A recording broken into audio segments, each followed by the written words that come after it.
the dominant direction since the heyday of abstract expressionism has not been abstract painting.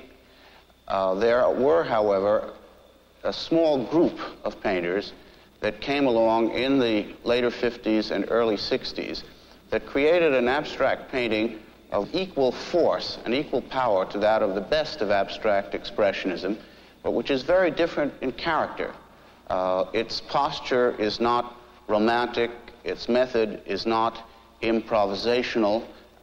It's a kind of more classical, more controlled art that, in a certain sense, reacted against the action conception of abstract expressionism and against what by the late 50s had come to be a great deal of very bad painting made in abstract expressionism's name.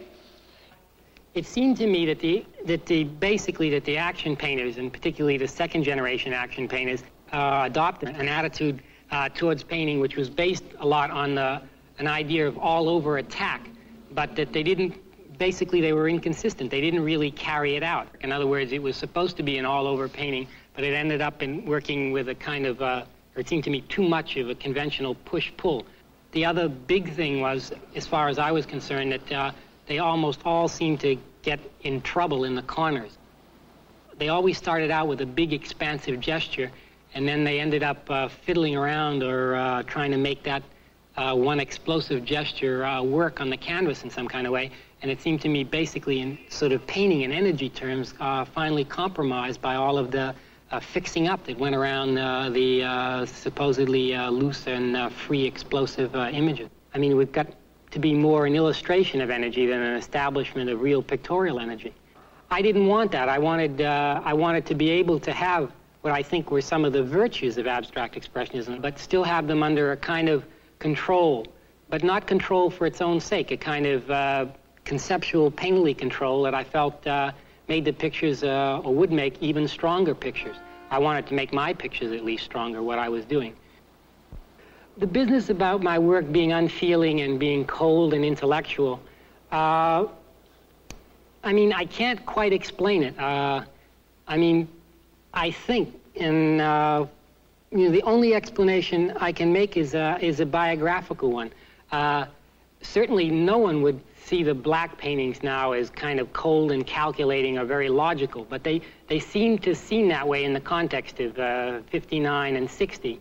They were lean compared to some paintings about, but the general look of them, I mean, if you really looked at it, it seemed to me that they had an awful lot to do with somebody like Rothko and the general feeling of it, and no one accused Rothko of being cold and intellectual. There were certain literary things that were in the air that corresponded to it. I mean, at the time I was going into to school, for example, Beckett was very popular, and I mean, it's not I mean, Beckett is pretty lean, I guess you might say, but also slightly repetitive to me in the sense that certain very simple situations in which not much happens are a lot like repetition. Through the use of a kind of flat, regulated pattern, I could make a painting situation that read or seemed flatter, and I felt that that flatness was a kind of just an absolute necessity for modernist painting at the time.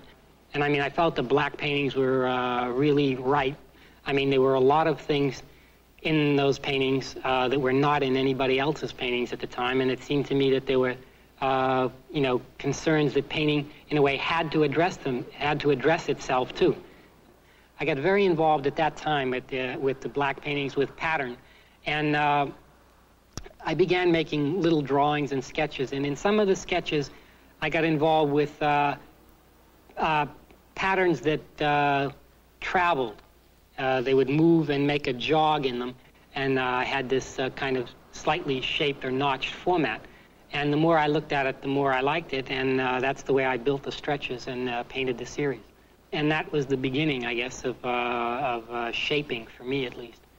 And I already had an idea for the kind of paint that I wanted to use. I was interested in this metallic paint, particularly aluminum paint, something that would sort of seize the surface. That it would be also probably fairly repellent. I like the idea, thinking about flatness and depth, that these would be very hard paintings to penetrate. All of the action would be on the surface. The idea was to keep the viewer from reading a painting. I mean, it seemed to me that you had to have some kind of way of addressing yourself to the viewer which wasn't so much of an invitation as it was a presentation. In other words, I made something and then it was available for people to look at, but it wasn't an invitation for them to explore, and it wasn't an invitation for them to read a record of what I had done exactly.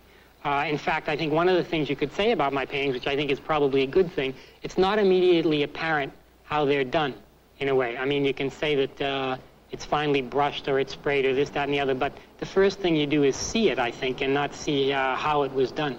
And it's not a particular record of anything. I mean, and that may explain in some kind of way its unpopularity with the critics.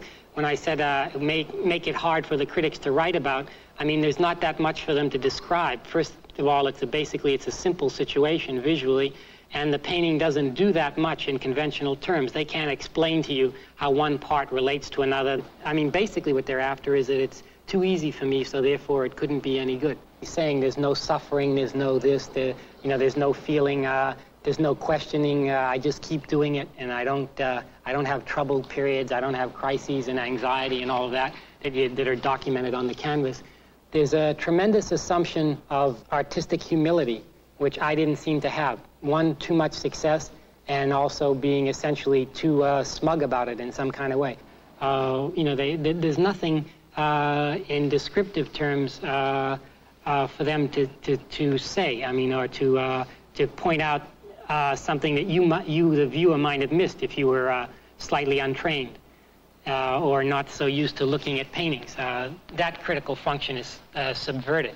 I mean, I don't think that that's a big accomplishment, but I think that on the positive side, and this again becomes suddenly, or not so suddenly, but does become very subjective, but has to do with finally both the quality and the value of the painting. If this presents a kind of visual experience to you that's really convincing, I think it can also be a moving experience. In other words, that apprehension, confrontation with the picture, that kind of visual impact, that kind of stamping out of an image, and that kind of sense of painted surface being really its own surface. And I think it was a kind of attempt to give the painting a particular life of its own in relationship to the viewer. I've always, I guess, thought in terms of pictorial structure or organization. Later on, with the more eccentrically shaped pictures, color just became, I don't know, inevitable in a certain kind of way. If they weren't multicolored, then they'd have to be monochromatic, and that would leave only a linear structure. And that's not what those paintings were about. I mean, they weren't conceived to be that way. This is one of the recent paintings, and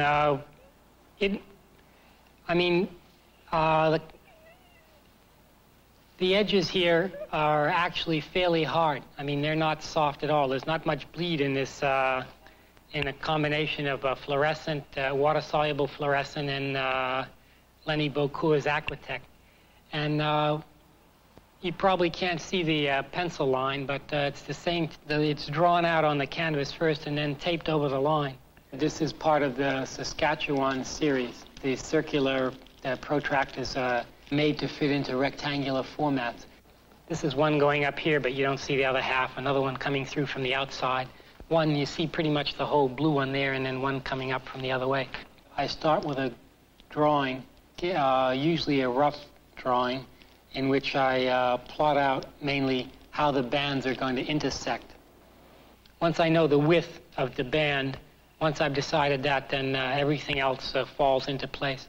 How are the marks themselves? Yeah, the drawing is done from points, and it's done with a beam compass, which I make myself out of lattice, and I punch a hole in the wooden lattice and use a pencil and nail at the other end, and I draw the pencil lines on the unsized canvas. I then use masking tape, which I tape over the line. Once the tape is down, it's ready to paint. And the tape is pulled afterwards. And the color here is, well, it's intuitive or arbitrary, or a combination of both.